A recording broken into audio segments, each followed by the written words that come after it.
విక్రమాదిత్యని రౌడీలు తీసుకుని వచ్చి కట్టి పడేస్తారు. ఇంతలో ఒక రౌడీ ఇలా అంటూ ఉంటాడు, రేయ్ ఈ రోజుతో నీకు ఆఖరి రోజురా అని చెప్పి తన మీద కిరోసిన్ పోసి అగ్గినైతే వెలిగిస్తాడు. ఇంతలో అక్కడికి పద్మావతి వచ్చి వాడి నెత్తిని బదలగొడుతుంది.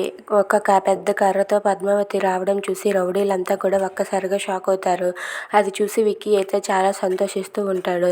రే నా భర్తనే చంపాలనుకుంటారా అని చెప్పి పద్మావతి అయితే ఒక అమ్మవారిలా మారి వాళ్ళందరినీ ఆ కర్రతో చితక్కొడుతూ ఉంటుంది. అది చూసి రౌడీలు అయితే రే ఇదేంట్రా ఇలా కొడుతుంది అని చెప్పి భయపడిపోతూ ఉంటారు. ఇదంతా చూసి విక్రమాదిత్య అయితే చాలా హ్యాపీగా ఫీల్ అవుతూ ఉంటాడు.